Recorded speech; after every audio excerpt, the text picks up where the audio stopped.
இப்போது நான் படிக்கிறேன். ஒளியானது உலகத்தில் வந்திருந்தோம். யாரு? இயேசு கிறிஸ்துவானது உலகத்துக்கு வந்திருந்தோம். மனுஷனுடைய கிரியைகள் பொல்லாதவர்களாய் இருக்கிறபடினால் அவர்கள் ஒளியை பார்க்கிறோம், இருளை விரும்புவதே அது ஆக்கினி தீர்ப்புக்கு காரணமாய் இருக்கிறது. எதற்கு ஆக்கினி காரணமாய் இருக்கிறது? எதற்கு இந்த மனிதர்கள் இயேசு விசுவாசிகள் நரகத்துக்கு போவார்கள் சொல்லப்படுகிறது என்றால், அவர் இந்த உலகத்துக்கு வந்தோம், இந்த உலகத்துக்காக எல்லாவற்றையும் செய்தோம். அவரிடத்துல வருவதற்கு அந்த பொல்லாங்கனால அவரிடத்துல பொல்லாங்கை அதை விட மனதில்லாதபடினால் அவர்களுக்கு என்ன செய்ய ஆக்கினி தீர்ப்பு கொடுக்கப்படுகிறது. அல்லேலூயா. ஏன்னா இப்போ அவங்க தப்புனால ஆக்கினி தீர்ப்பு போகல, அவங்க இது நம்பாததுனால ஆக்கினி தீர்ப்பு போறாங்க. எதுமே போற நரகத்துக்கு போற யாருமே அவன் பாவத்தினால போகல, அவர் உலகத்துக்கு வந்தோம் அவரை விசுவாசிக்காதபடினால தான் இப்ப போக போறாங்க. ஏன்னா உலகத்துல இருக்க எல்லாருக்காகவும் அவர் செஞ்சிருக்காரு, ரத்தம் சிந்திருக்கிறார். இந்த உலகத்துக்கு எல்லா பாவங்களையும் அவர் சுமந்து தீர்த்திருக்கிறார். எல்லாரையும் கேட்க வேண்டும் அவருடைய திட்டமும் அவர் எல்லாத்தையும் செய்து முடிச்சிருக்கிறார். ஆனா எத்தனை பேர் அவரிடத்துல வர விரும்பினார்களோ அத்தனை பேரும் அவர்கள் என்ன ஜீவ ஒளியை அடைந்து இருப்பார்கள். அதை அவரை வர விருப்பமில்லாதவர்கள் ஆக்கினி தீர்ப்படைகிறார்கள். ஏன்னா இப்போ எதனால வர மாட்டேங்கிறான்? பொல்லாங்கு வெளிப்படக்கூடாது. பொல்லாங்கை அவர்கள் என்ன செய்றாங்க? தன் கிரியைகள் பொல்லாதவர்களா இருக்கிறபடினால் அவர்கள் ஒளியை பார்த்து இருளை விரும்புகிறார்கள். அப்போ நல்லா யோசிச்சு கொள்ளுங்க. அவர் வந்த இப்போ இயேசுவை விசுவாசிப்பதற்கும் விசுவாசம் இல்லாததுக்கும் வித்தியாசம் என்ன அப்படின்னா, விசுவாசிக்கிறவன் ஜீவன் அடைவான், விசுவாசம் இல்லாதவன் ஆக்கினி தீர்ப்பு அடைவான். இதான் வித்தியாசம். ஆனா இயேசு வருவதற்கு முன்பாக பாவம் செய்தவை எல்லாமே ஆக்கினி தீர்ப்பு உண்டு. ஆனா இயேசு வந்த உடனே எல்லாருக்காகவும் ஆக்கினி தீர்ப்புக்காக எல்லாரும் சுமந்து தீர்த்திருக்காரு. இப்ப அவரை விசுவாசிக்காத எல்லாரும் ஆக்கினி தீர்ப்பு அடைகிறார்கள். அதனாலதான் இயேசு விசுவாசிகள் என்று பூமி முழுவதும் சொல்லப்பட்டு கொண்டே இருக்கிறது. ஏன்னா இப்ப அவன் தண்டனையினால வரல, அவிசுவாசத்தினால போறான். சபையிலே அநேக விசுவாசிக்காதவர் சபையிலே இருப்பார்களானாலும் அவர்கள் போக முடியாது. ஏன்னா விசுவாசிக்கிறவர்கள் தான் ஜீவன் வருகிறது. அவர் உள்ளத்தில் அவரை ஏற்றுக்கொள்கிறவர்களுக்கு தான் ஜீவன் வருகிறது. அவனுக்குள்ளதான் ஒளி இருக்கிறது. ஆமென். இப்போ 4:19 படிக்கிறேன், 19:20 படிக்கிறேன். பொல்லாங்கு செய்கிற எவனும் ஒளியை பகைக்கிறான், தன் கிரியைகள் கண்டிக்கப்படாதபடிக்கு ஒளியினிடத்துல வராது இருக்கிறான். இந்த பொல்லாங்கு செய்கிறவன் தன் கிரியைகள் கண்டிக்கப்படக்கூடாது என்பதற்காக ஒளியினிடத்திலே வராது இருக்கிறான். சரி, இப்போ நாங்க 4 நாள் 2 கொரிந்தியர் 4 நாள் நம்ம படிச்சிருக்கோம். அதை படிச்சுட்டு நம்ம முடிச்சுக்கலாம். 2 கொரிந்தியர் 4:4 தேவ சாயலாய் இருக்கிற சுவிசேஷத்தின் ஒளி. ஆமென். அதை எனக்கு தேவனுடைய சாயலாய் இருக்கிற கிறிஸ்துவின் மகிமையான சுவிசேஷத்தின் ஒளி அவிசுவாசிகளாகிய அவர்களுக்கு பிரகாசமாய் இராதபடிக்கு பிரபஞ்சத்தின் தேவனானவர் அவர்களுடைய மனதை குருடாக்கி. அப்ப யார் மனதை பிசாசு குருடாக்க முடியும்? யார் மனதை குருடாக்க முடியும்? அவிசுவாசமா இருக்கிறவர்கள். இந்த பிரபஞ்சத்தின் தேவனானவன் இந்த சுவிசேஷத்தின் ஒளியை அவர்கள் அவிசுவாசமா இருக்கிற அவர்களுக்குள்ள பிரகாசமா இராதபடிக்கு. அப்ப ஒளி யாரிடத்துல இருக்கும், யாரிடத்துல இருக்காது? விசுவாசி சுவிசேஷத்தை விசுவாசிக்கிறவங்களுக்குள்ள இருக்கும் ஒளி இருக்கும். சுவிசேஷத்தை விசுவாசிக்காம அவிசுவாசமா இருக்கிறவங்களுக்குள்ள பிரகாசமாகாதபடிக்கு, ஏன் அந்த ஒளி இருக்கக்கூடாதபடிக்கு அவர்கள் மனதை குருடாக்கி போடுகிறார். அப்ப நமக்கு ஒளி வரணும்னா என்னது முக்கியம்? மனது புதிதாக்கப்பட்டிருக்கணும். அல்லேலூயா. நம்ம மனதுக்குள் அவரை ஏற்றுக்கொள்ள வேண்டும். நம்ம மனதுக்குள் அவருடைய ஜீவ வார்த்தையை ஏற்றுக்கொள்ள வேண்டும். ஏற்றுக்கொள்ளும் பொழுதுதான் பிசாசு ஒண்ணும் செய்ய முடியாது. நீங்க ஏற்றுக்கொள்ளாம நீங்க என்னத்தை தான் செய்யுங்க, அவர் எனக்குள்ள வந்திருக்கிறாரு, நான் ஜீவ ஒளி அடைந்திருக்கிறேன்னு நீங்க விசுவாசிக்காம நீங்க எவ்வளவுதான் நீங்க ஜெபம் பண்ணுங்க, ஜீவ ஒளி இருக்காது. அல்லேலூயா. ஒளி இருக்காது. உலகத்துல இருக்கிறவங்க பக்தியா இருக்கிற போல நீங்க கிறிஸ்து மேல பக்தியா இருப்பீங்க, அவ்வளவுதானே ஒளிய. அந்த ஒளி இருக்கணும்னா அவர் சொன்ன சுவிசேஷத்தை தன் இருதயத்துல விசுவாசிக்கணும். அல்லேலூயா. அந்த விசுவாசத்தினால நீங்கள் பிரகாசமாக்கப்படுகிறீர்கள். உங்கள் மனது புதிதாக்கப்படுகிறது. நீங்களுடைய வார்த்தை அப்படியே நீங்கள் வெளிச்சமா இருக்கிற. நீங்க வேதத்தை படிக்கும் பொழுது உங்களுக்கு அந்த வார்த்தை வெளிச்சம் உங்களுக்கு தெரிய ஆரம்பிக்கிறது. வார்த்தைன்னு சொல்றீங்க. ஏன் சில பேர் சொல்றீங்க கர்த்தர் எனக்கு வார்த்தையில பேசினார், எப்படி அந்த வெளிச்சம் நீங்க விசுவாசிக்கிற அப்படின்னா அந்த வெளிச்சம் உங்களுக்குள் பிரகாசிக்கிறது. இதை விசுவாசிக்காதவங்க பிரகாசிக்காது. நான் ஆரம்ப நாட்கள்ல இல்ல, நான் கிட்டத்தட்ட ஒரு 3 வருஷத்துக்கு முன்னாடியே நான் ஜெபம் தான் எப்பவும் இருப்பேன். வார்த்தை மேல அவ்வளவு நம்பிக்கை வைக்க மாட்டேன். பிரசங்க மனதுல ஏதோ பண்றது அப்படிங்கிற மைண்ட்ல இருப்பேன்.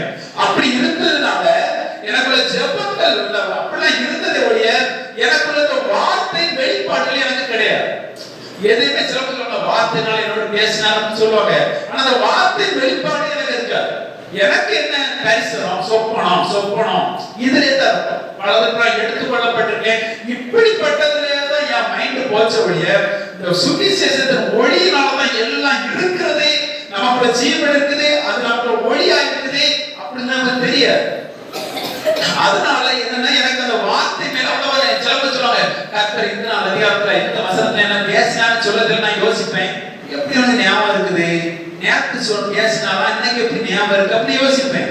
ஏன்னா வார்த்தை எனக்குள்ள நினைச்சாது ஞாபகம் இருக்காது. எனக்கு தெரிஞ்சதெல்லாம் ஜெபம், எனக்கு தெரிஞ்சதெல்லாம் தேசத்துக்காக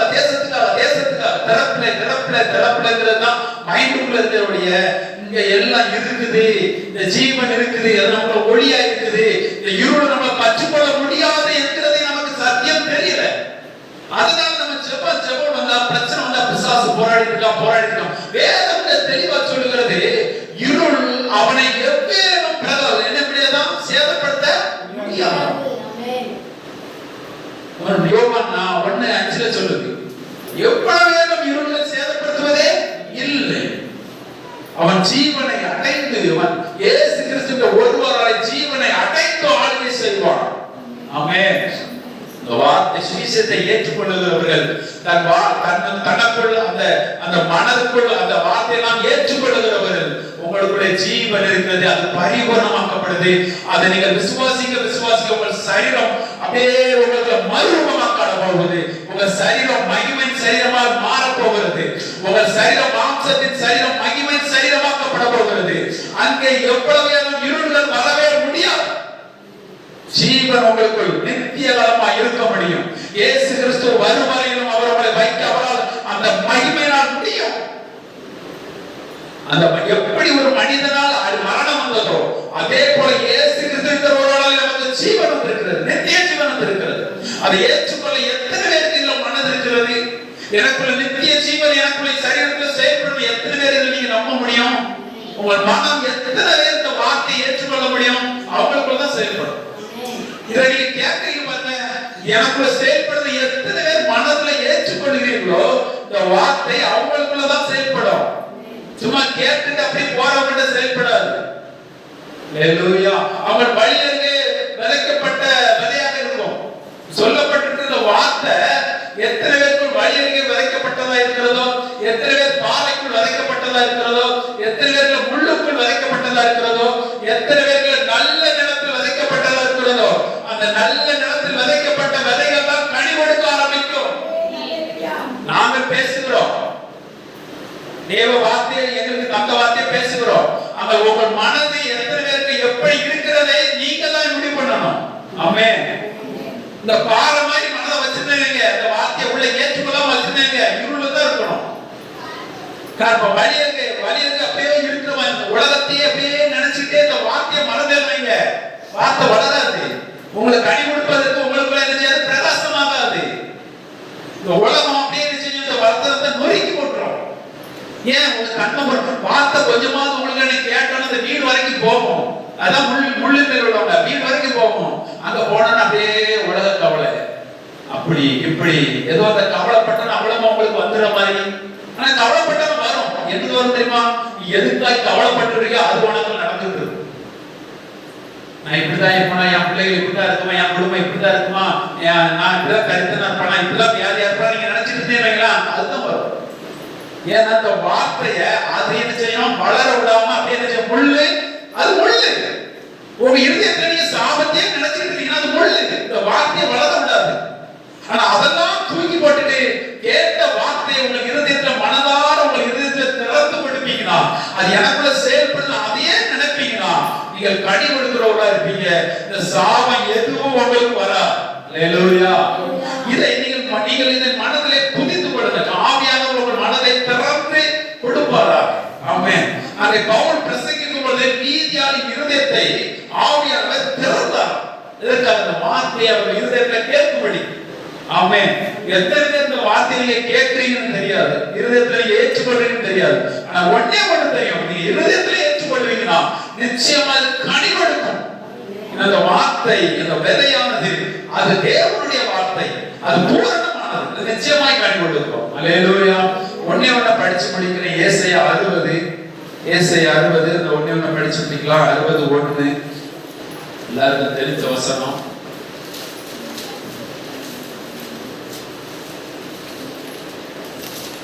எழும்பி பிரகாசி, உன் ஒளி வந்தது, கர்த்தருடைய மகிமை உன்மேல் உதித்தது. எழும்பி பிரகாசி, ஒளி உன்னதத்துல சென்று வந்துச்சு. அல்லேலூயா.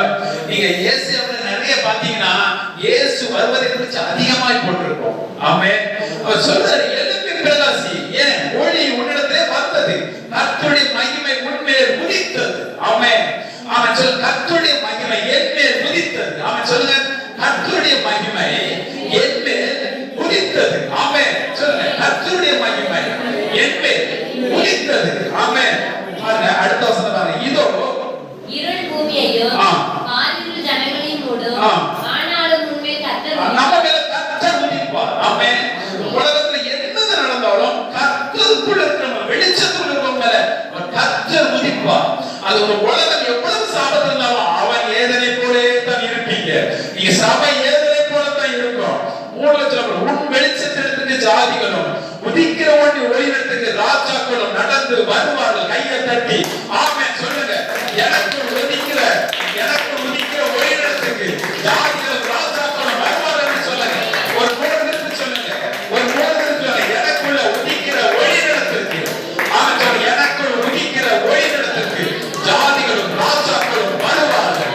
ஜாதிகளும் ராஜாக்களும் எனக்குள்ள உதிக்கிற ஒளியிடத்துக்கு, ஆமென், எனக்குள்ள உதிக்கிற ஒளியிடத்துக்கு ஜாதிகளும் ராஜாக்களும் வருவார்கள். ஆமென். சபைக்கு ஜாதிகளும் ராஜாக்களும் வருவார்கள். ஏகமாய் கூடி வருகிறார்கள். ஒரு கண்ணை சுற்றிலும் பார், அவர் ஏகமாய் கூடி வருகிறார்கள். இதுக்கு இடமில்லை என்று சொல்லுகிற சத்தம் எனக்கு கேட்கும். அப்போ நீங்க இது சொல்லுங்க தினமும், ஏன் வெளிச்சத்துக்கு ஜாதிகளும் ராஜாக்களும் வருவார்கள். இருள்கள் எப்படி வேணும் எங்களை சேதப்படுத்த முடியாது. இந்த உலகம் எதுவும் என்னை சேதப்படுத்த முடியாது. நான் வெளிச்சத்தின் பிள்ளையா இருக்கிறேன். துன்பம் என்னை சேதப்படுத்த முடியாது. பிரச்சனைகள் என்னை சேதப்படுத்த முடியாது. இந்த உலகத்தின் கிரியைகள் எதுவும் என்னை சேதப்படுத்த முடியாது. ஆமென். ஆமென். அப்போ உங்களுக்குள்ள ஜீவன் இருக்குது. நீங்கள் இயேசு கிறிஸ்துவை விசுவாசிக்கிறபடினா கொஞ்சம் அப்படியே நிதானிங்க. நீங்க கேட்ட வசனத்தை கொஞ்சம் அப்படியே நிதானிங்க.